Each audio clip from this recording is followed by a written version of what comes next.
Então você que trouxe Bíblia, abra ela lá no livro de Êxodo, capítulo 12.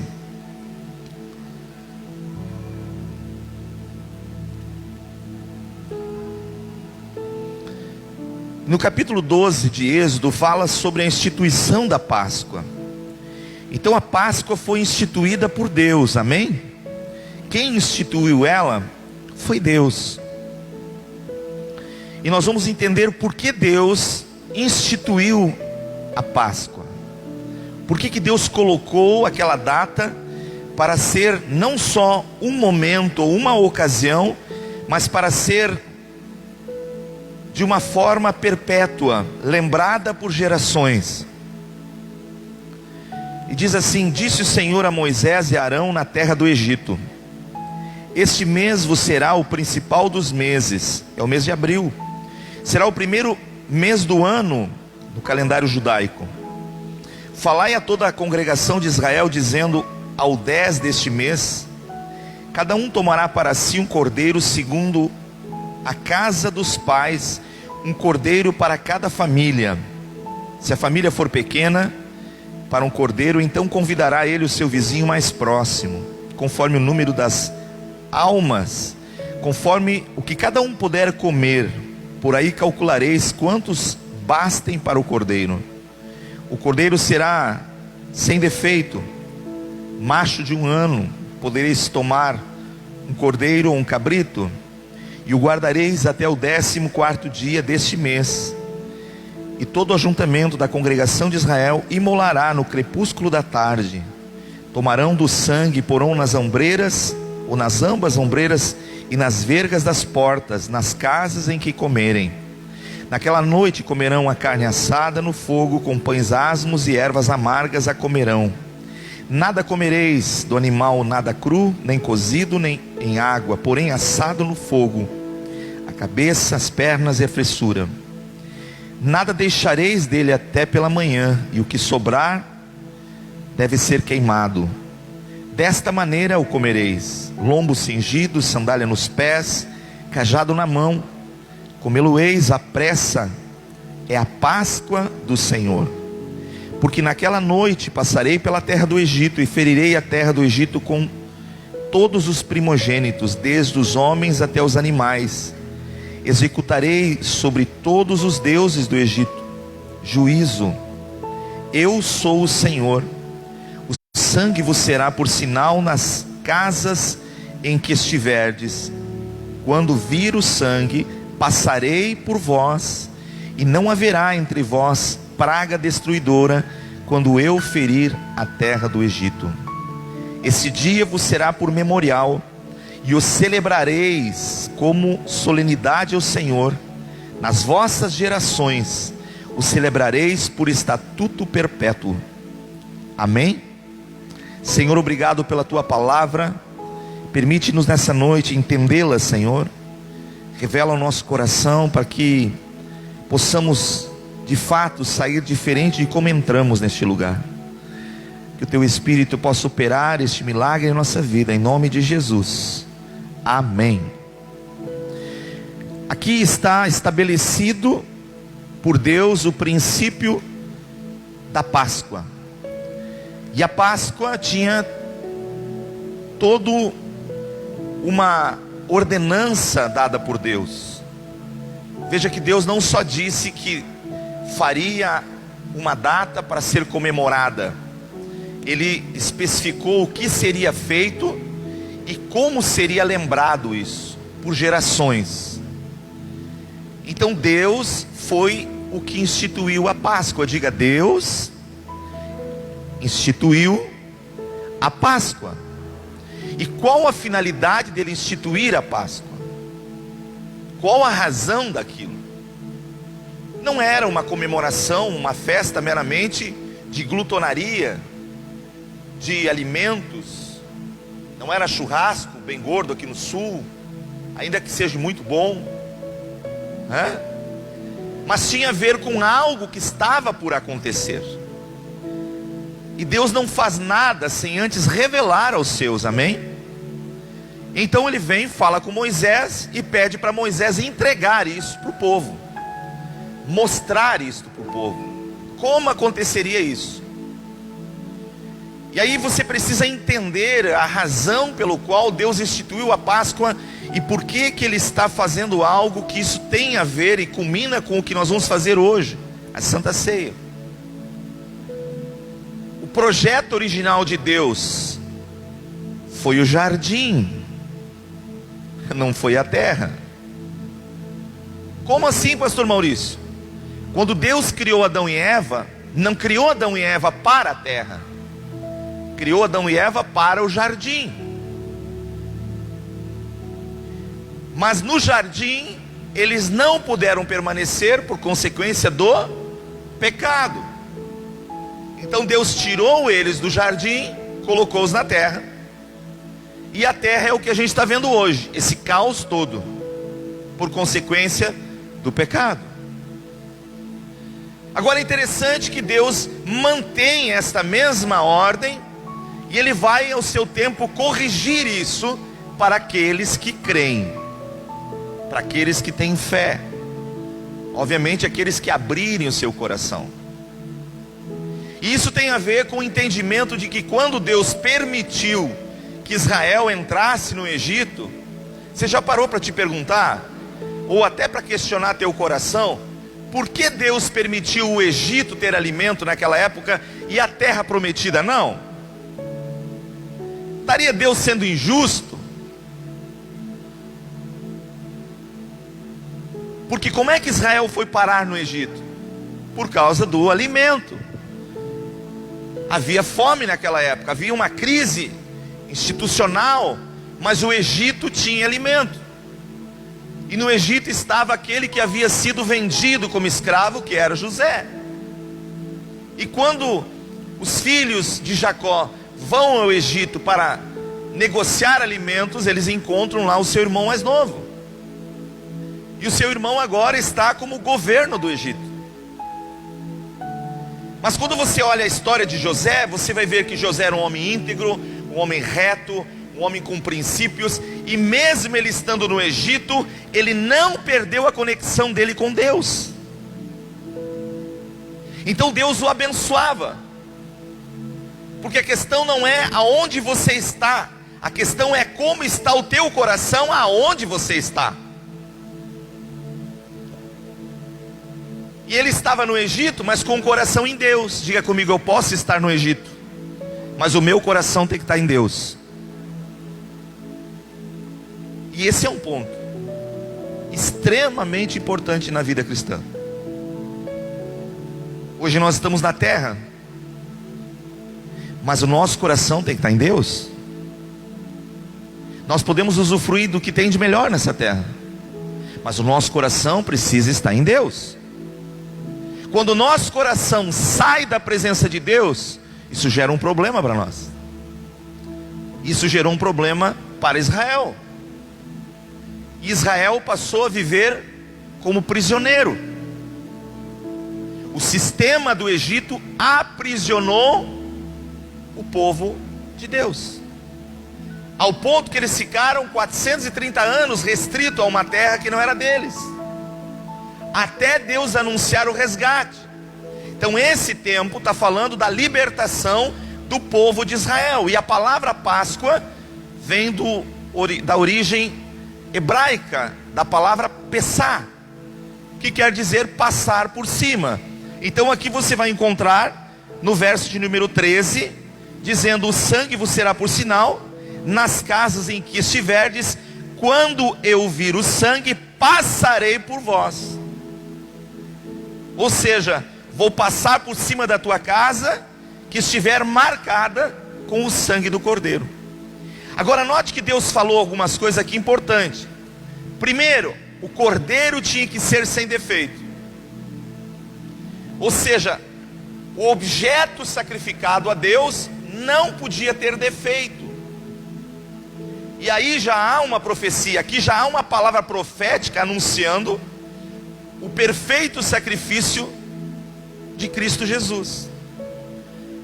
Porque você olha algumas pessoas, e ainda que elas te tragam, digamos assim, uma mensagem muito boa, de alguém muito bom, esta pessoa não tem a condição de ser o mediador entre Deus e os homens. Por exemplo, Maria. Eu amo Maria. Eu casei com a Bia Maria. Mas Maria, no cenário bíblico, foi uma bênção nas mãos de Deus. Mulher virtuosa, extraordinária, dedicada, um exemplo de mulher. Mas ela não pode ser mediadora. Por quê? Porque ela tem defeito. Eu estava assistindo a semana passada o filme de Paulo. Emocionante quando você para olhar a mensagem extraordinária desse cara do Evangelho, a maneira que Jesus tomou o coração dele. É incrível você ler as cartas paulinas, você examinar o conteúdo que esse homem escreveu. Mas por mais que você encontre nele um coração amável a Deus, ele não pode ser mediador, porque também tem defeitos. Então, ao longo da história bíblica, você vai ver assim pessoas sendo usadas por Deus, mas todas elas tendo defeitos. Eu estou aqui no altar, não porque sou melhor que vocês, tenho tantos defeitos quanto você.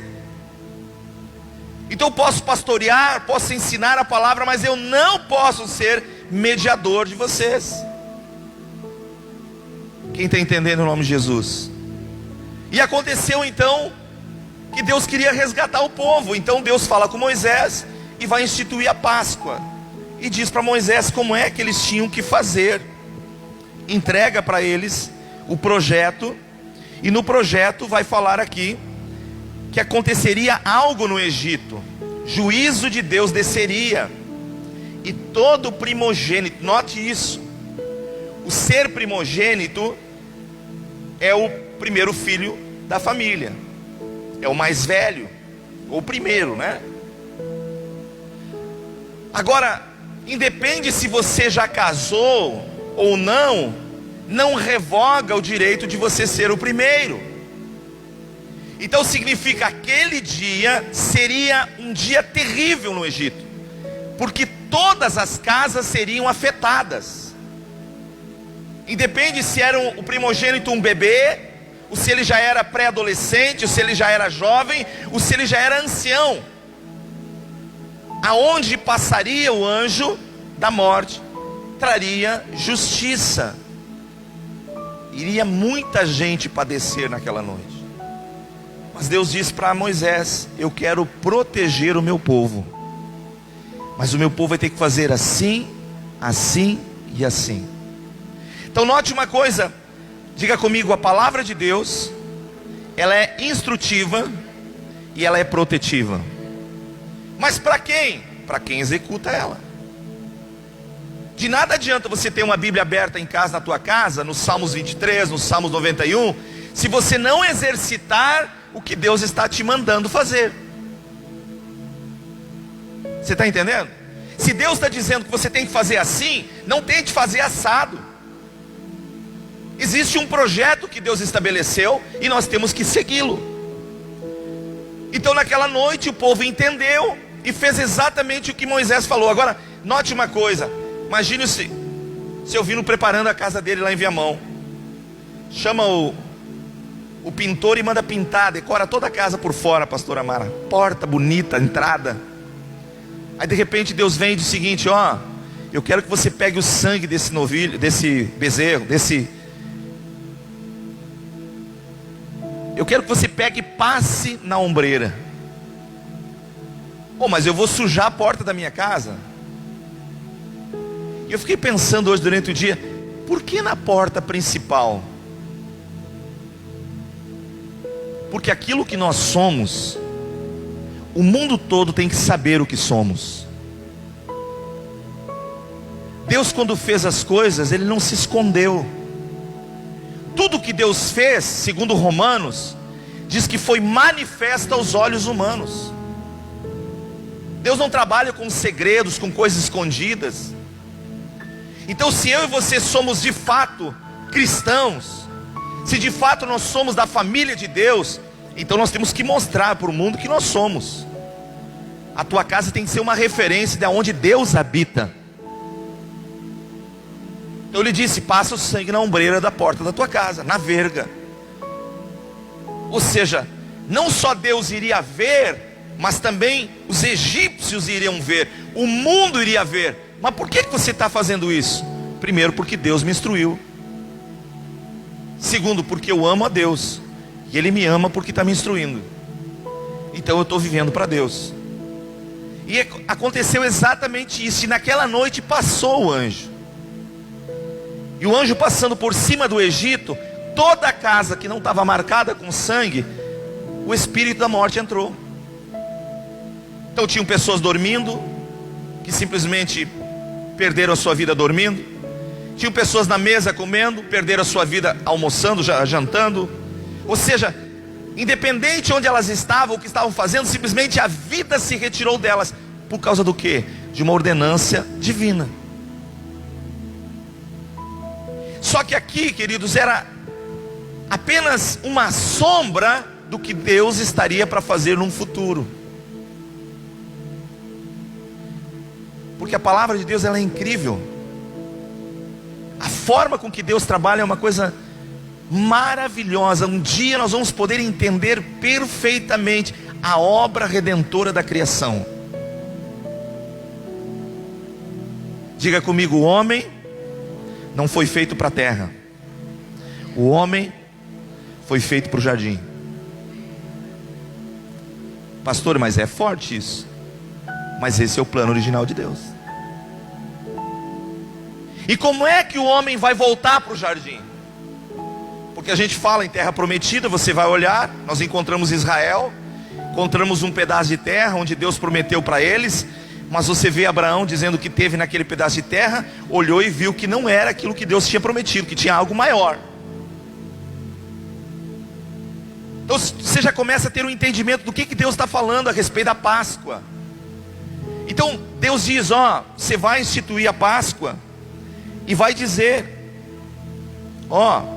que isso deveria passar de geração, ia ser por estatuto perpétuo. Verso 14 diz: esse dia vos será por memorial, e o celebrareis de uma forma solene ao Senhor. Nas vossas gerações celebrareis por estatuto perpétuo. Olha o que ele está dizendo. No verso de número 24, olha o que diz: guardai, pois, isto por estatuto para vós outros e para os vossos filhos para sempre. Uma vez dentro na terra que o Senhor vos dará, como tem dito, observai este rito. Quando vossos filhos vos perguntarem: que rito é esse?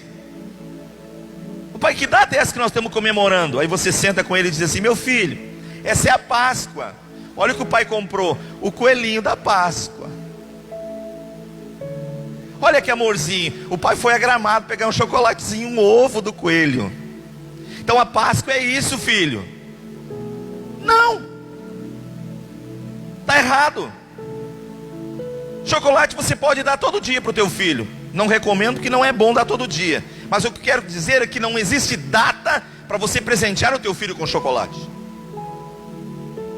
O problema é que nós deixamos o paganismo entrar dentro do cristianismo. Então note, o diabo não vai tentar fechar uma porta que ele sabe que abriu-se. Porque a Bíblia diz que a porta que Deus abre, ninguém. Então ele é louco tentar fechar uma coisa que ele não vai poder? Então o que ele vai fazer? Ele vai ofuscar aqueles que estão entrando na porta. Ele vai embaralhar, ele vai fazer com que haja uma confusão. Então hoje, quando você olha num país que nem o Brasil, que se diz cristão, ou a maioria cristã, e você diz: vamos celebrar a Páscoa, é uma loucura o que você vê na celebração da Páscoa. Você vê tudo menos celebrando o Cordeiro. Posso ouvir um amém? E Deus está dizendo aqui para eles, povo de Israel: vocês ensinarão. Os filhos vão perguntar: qual o motivo desta festa? Por que nós estamos reunindo com a família? Qual o objetivo disso? E olha o que Deus disse para eles: quando vossos filhos vos perguntarem que rito é esse, verso 27, responderei: é a Páscoa do Senhor, que passou por cima das casas dos filhos de Israel no Egito, quando feriu os egípcios e nos livrou a nossa casa. Então o povo se inclinou e adorou o Senhor. Ou seja, Deus disse, eles vão perguntar, as crianças perguntam, mas será que nós ensinamos de fato como temos que ensinar a palavra de Deus? Qual a razão da Santa Ceia? Qual a razão da instituição da Páscoa? A Páscoa era livramento. A Páscoa era esperança para eles. A Páscoa era a decisão de Deus de permiti-los entrar numa nova vida. Então, quando nós olhamos para esse texto, você começa a pensar, por que Jesus morreu na Páscoa? Diga comigo, por quê? Diga, por quê Jesus morreu na Páscoa? Marcos capítulo 14, vamos lá?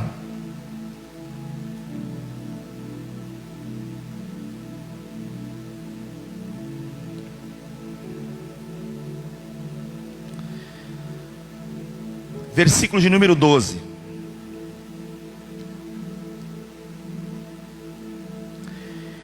No primeiro dia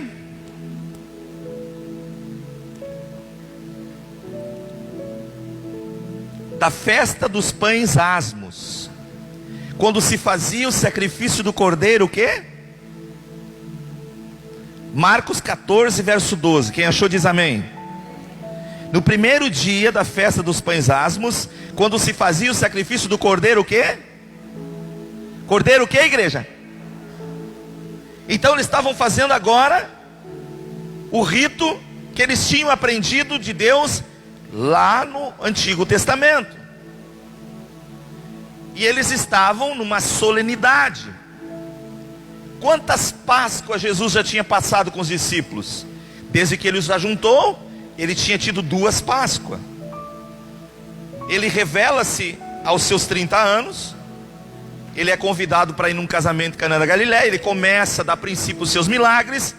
E ele tem a primeira Páscoa realizada em Jerusalém com os discípulos. 32 anos ele realiza a segunda Páscoa com os discípulos. Tudo dentro dos ornamentos que Deus tinha estabelecido. Sacrifício do cordeiro, faziam as ervas amargas, o pão sem fermento. Tudo aquilo que era feito naquela tradição, naquele ensinamento bíblico do Torá, Jesus permitiu os discípulos organizarem. Mas quando chega aos 33 anos, é a terceira Páscoa, Jesus agora é interrogado pelos discípulos. Olha o que vai dizer aqui, ó. Disseram os seus discípulos: aonde queres que vamos fazer os preparativos para comer a Páscoa? Os discípulos sabiam que a festa da Páscoa estava na frente e eles precisavam preparar a celebração da Páscoa. Então eles vêm para Jesus e dizem: Senhor, nós vamos preparar a Páscoa, mas esta era uma Páscoa especial. Essa era uma Páscoa que Jesus estava mudando o conceito dela na era cristã. Estava para acontecer algo naquele momento. E note que esta conversa se dá na quinta-feira santa. Jesus tinha entrado em Jerusalém, tinha todo aquele glamour das palmeiras, das folhas das palmeiras, né, homenageando Jesus com aquela frase que muitos dizem: Hosana, bendito o que vem em nome do Senhor. O povo todo celebrando Jesus, ele montado num jumentinho, ele entra em Jerusalém, e a Bíblia diz entrada triunfal. Por quê? Porque seria a última entrada de Jesus em Jerusalém.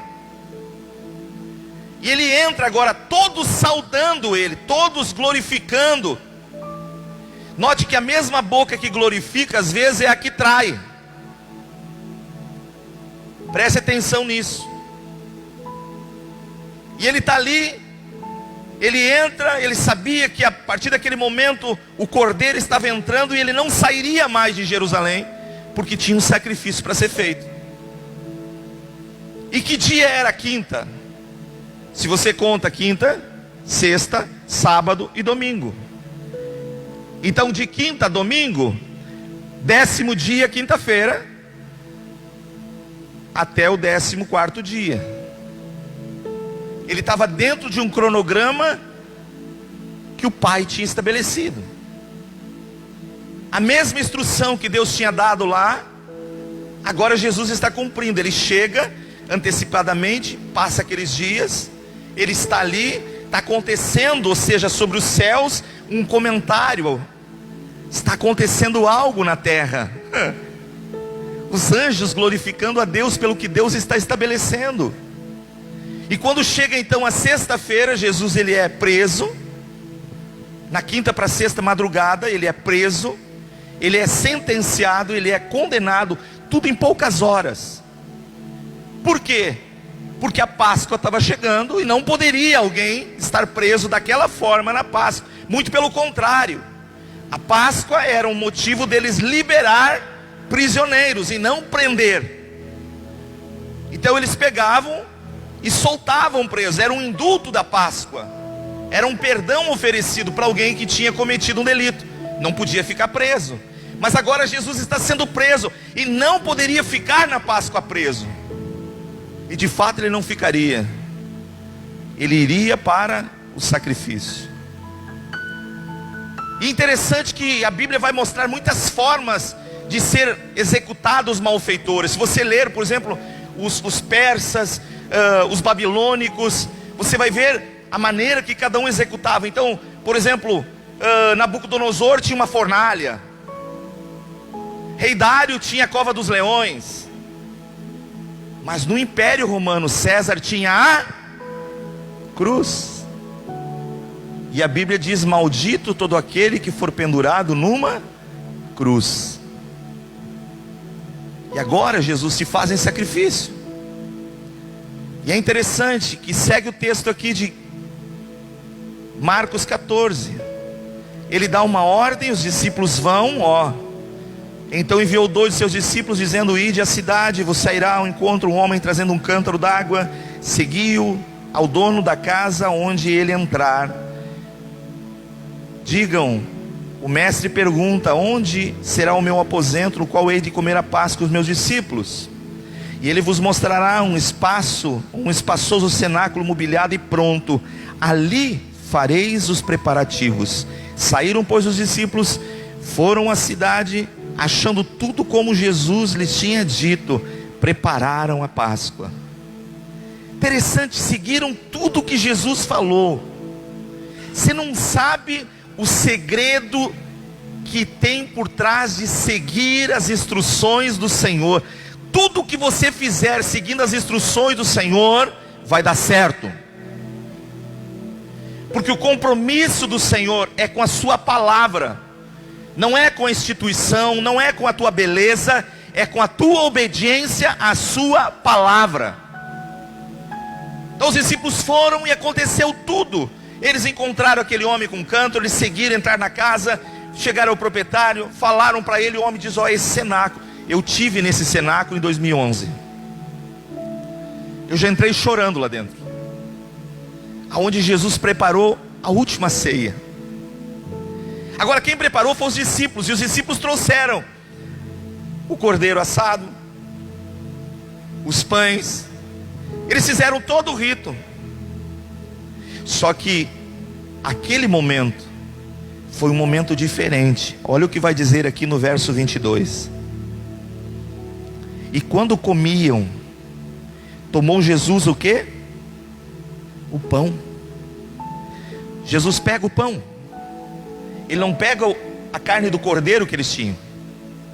Ele pega o pão. E quando ele pega o pão, ele parte o pão. E ao partir do pão, ele vai entregar um pedaço para cada um. E ele vai distribuir um pedaço do pão para cada um. E quando ele distribui o pedaço do pão, olha o que ele vai dizer aqui.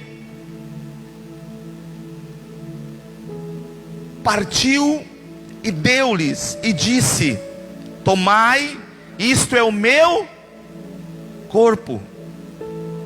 Eles sabiam que o cordeiro representava, aquela carne representava um cordeiro que eles tinham sacrificado. Mas agora Jesus está pegando o pão e dizendo: ei, isso aqui é o meu corpo. é dado por vocês. Fazer isso em memória de mim.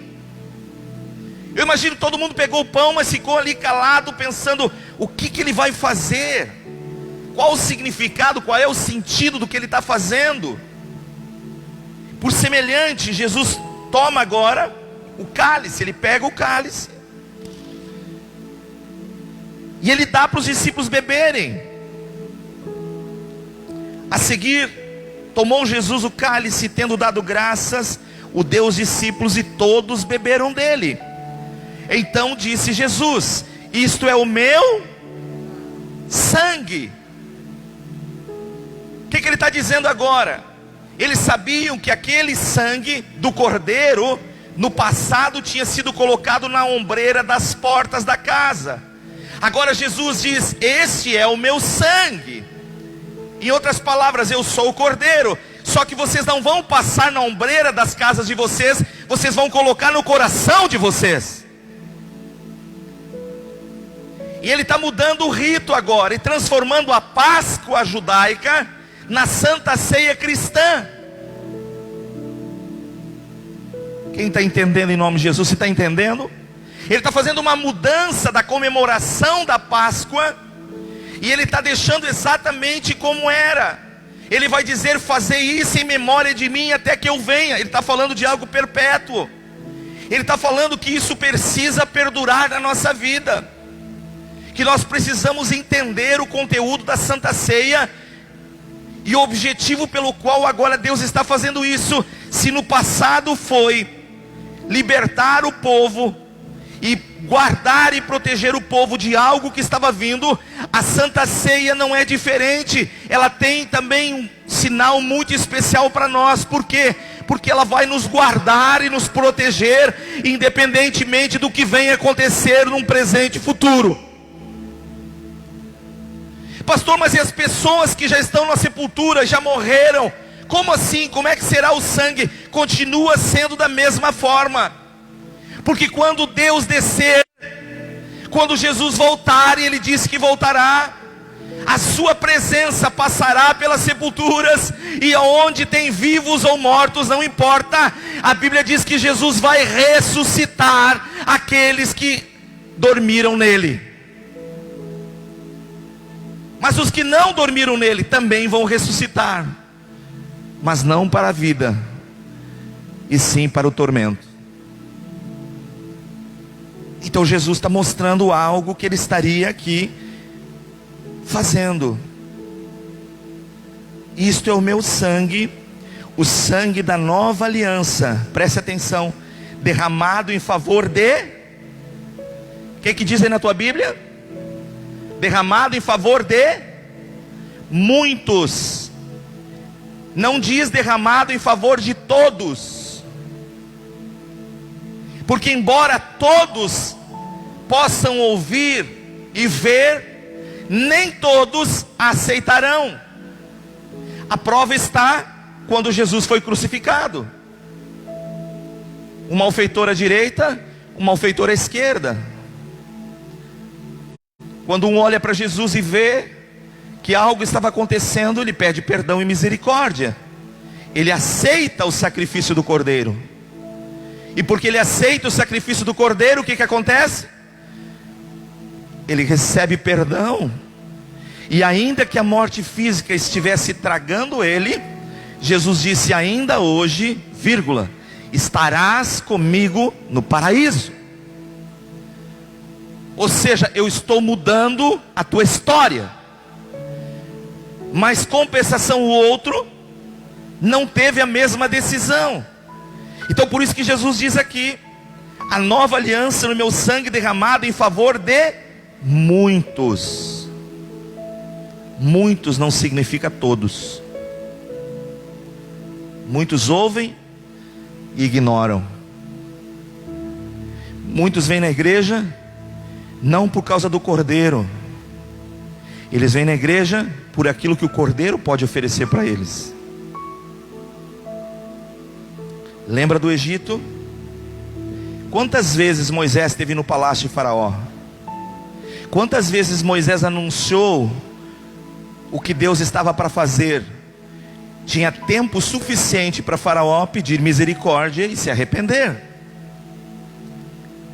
Mas o que Faraó queria?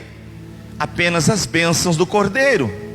Faraó não queria o cordeiro na sua vida, o cordeiro na sua mesa, porque assim ele teria que se sujeitar a um Deus qual ele não acreditava. Então significa que nós precisamos olhar e ver se o verdadeiro fundamento pelo qual nós nos reunimos é o cordeiro que eu quero na minha casa? É o cordeiro que eu quero na minha vida? Ou eu só estou interessado nas bênçãos que o cordeiro pode me dar? Deus não deixa de abençoar porque as pessoas o buscam por causa das bênçãos. Mas o problema está quando tudo se findar, o que vai ser daqueles que buscaram a Deus somente pela bênção? Quando foi dada a oportunidade das pessoas buscarem a Deus pelo que o cordeiro estava oferecendo. Por isso que João Batista, quando apontou para Jesus, ele disse: eis o Cordeiro de Deus que tira o pecado do mundo. E você sabe que João Batista tinha um grau parentesco com Jesus. Ele era filho de Isabel, que por sua vez era prima de Maria. Agora imagina que João Batista não usou aquilo que talvez o brasileiro usaria. Está vendo aquele lá? Aquele é meu primo, ó. Aquele é meu primo. É o Cordeiro de Deus, mas é o meu primo. Não, ele disse: eis o Cordeiro de Deus que tira o pecado do mundo. Em outras palavras, ele está dizendo: esse homem veio com uma missão. E por que essa missão estava nele? Porque ele era sem defeito. Quando as pessoas dizem assim: eu quero um lugar perfeito, você tem que cuidar com esta oração. Porque pode Deus olhar para você e dizer: então, vem. Porque o único lugar perfeito que você vai encontrar é aqui comigo. Você está entendendo em nome de Jesus? Perfeito só tem um lugar. É aquele pelo qual Ele está preparando para nós. Então note que Deus vai mostrar que o perfeito era o Cordeiro. E Ele estava sendo sacrificado, Ele estava morrendo no nosso lugar. E é interessante que as coisas acontecem numa velocidade naquela noite da sexta-feira, da quinta para sexta-feira, tão rápido, queridos, que você para e olha. A história mostra que a crucificação era concedida a um malfeitor. Mas esse malfeitor já estava preso. Ele já estava preso. Então o cara ia lá, pegava a fita métrica aí, 1,80 m. Abre as mãos aí, vê o diâmetro das mãos, espessura. Pode fazer a cruz aí que o rapaz tem essa medida. Só que Jesus foi preso na quinta para sexta-feira. Passou a madrugada sendo julgado por Caifás, por Anás. Vai para Pilatos, vai para Herodes. No clarear do dia, vai para o palácio. Pilatos faz todo aquele ato: ó, esse homem aqui não tem nada, hein? Eu posso soltar alguém. Quem é que eu posso soltar? Vou oferecer 2 para vocês. Aqui na minha direita está Barrabás, aqui na minha esquerda está Jesus. Quem vocês querem que eu solte? Qual foi o grito? Qual foi o grito? Mas aquelas mesmas vozes estavam no portão de Jerusalém dizendo: Hosana, bendito que vem em nome do Senhor, ovacionando Jesus. E 3 dias depois eles estavam dizendo: crucifica.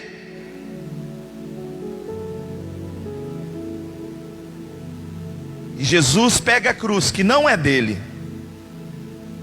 A cruz que não é dele, queridos. Jesus pega para si a cruz que era de Barrabás. Porque esta cruz não era para ele, era para nós. E por isso que Jesus vai falar aqui dizendo: ó,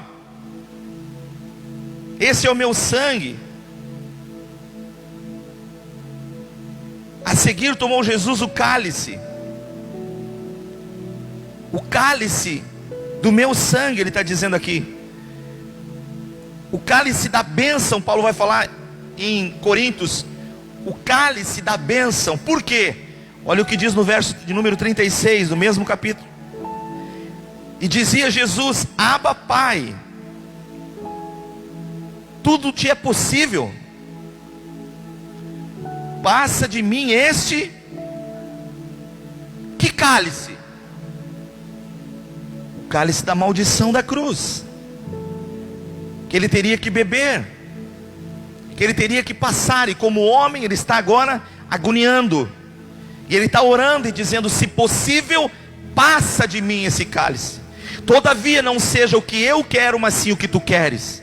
E o que Deus queria é que o seu plano fosse executado até o final. E esse plano envolveria Jesus tomar esse cálice no nosso lugar. Então Jesus vai para a cruz e é crucificado. Ele é morto.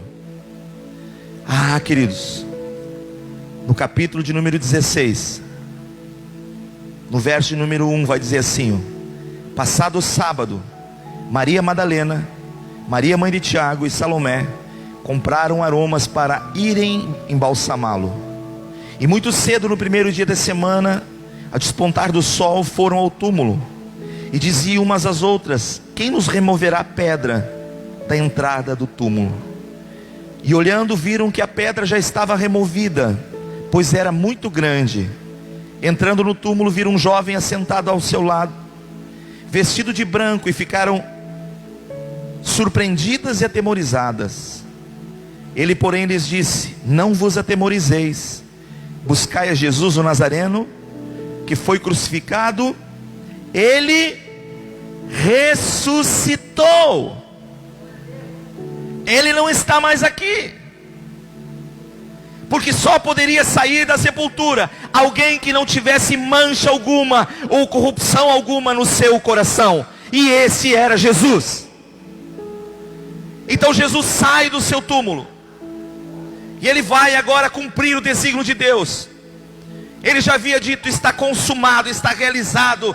A obra que o Pai me entregou está feita. E qual era a obra que o Pai tinha entregado? Eu criei o homem para habitar no jardim. O homem pecou e precisou sair do jardim, mas o meu plano é que o homem volte para o jardim. Então Jesus disse: eu consumei, o caminho está aberto, o homem pode voltar para o jardim.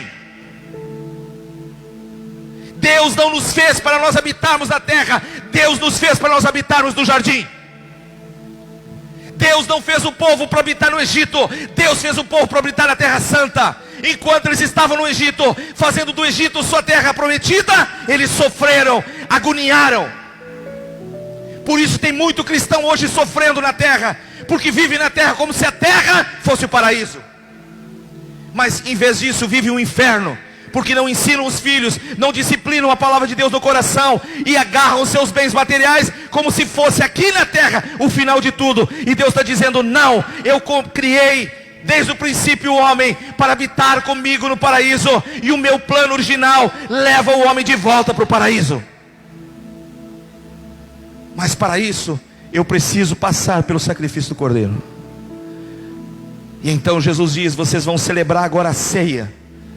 E a Santa Ceia continua sendo por memorial, continua sendo perpétua. Por quê? Porque Jesus vai dizer, no capítulo de número 14, verso 25: em verdade vos digo, que jamais beberei do fruto da videira, até aquele dia em que hei de beber novo no reino de Deus. Há uma ceia que Jesus está preparando, há um lugar que Jesus está preparando, meu amigo. Você pode ter certeza disso. Há um lugar que Jesus está preparando, e nós precisamos preparar o nosso coração para nos encontrar com Ele. E eu quero finalizar no livro de Apocalipse. Os irmãos que vão servir a ceia, por favor.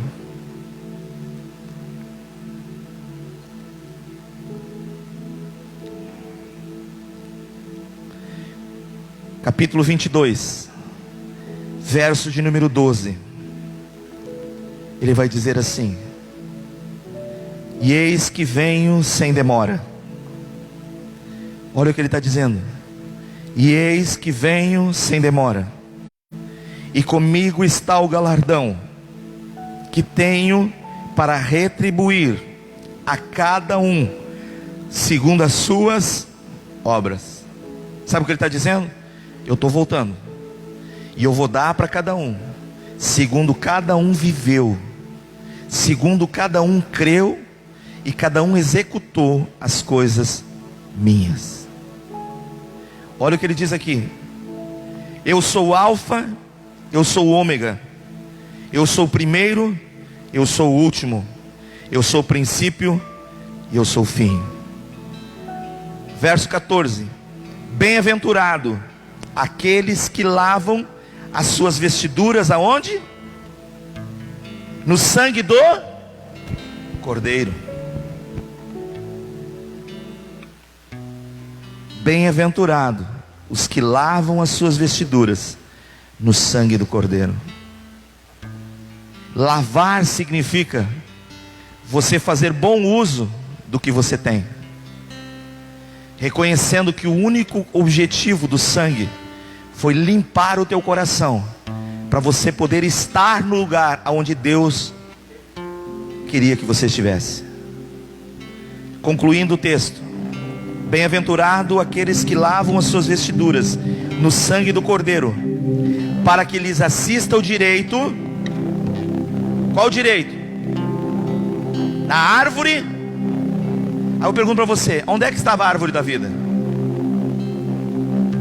Estava na terra ou no jardim? No jardim. Deus disse: se você quer voltar onde tem a árvore da vida, só tem um caminho. Você tem que lavar as suas vestes no sangue do Cordeiro. Esse sangue te dará direito de você novamente ser assistido na árvore da vida. Ela está no meio do jardim de Deus. Amém? É por isso que nós temos que celebrar. Quando Paulo falou aos Coríntios, celebrar a ceia com discernimento, celebrar a ceia confessando a Deus, pedindo perdão a Deus e dizendo: Senhor, essa é a Páscoa do Senhor para mim. Eu tenho que ensinar aos meus filhos a razão pelo qual nós celebramos. Por que eu comemoro a Santa Ceia? Porque é algo que o Senhor fez por mim. Ele fez o que? Ele morreu quando eu não merecia. Ele se entregou quando eu não merecia. Mas Ele fez isso por amor a mim. E a Bíblia vai dizer que Ele fez isso com um objetivo. O objetivo pelo qual talvez muitos não estão vivendo. Pois o amor de Cristo nos constrange, Paulo diz, julgando que um morreu por todos, logo todos morreram. Verso 15: e Ele morreu por todos, para os que vivem, não vivam mais para si, mas vivam para aquele que por eles morreu.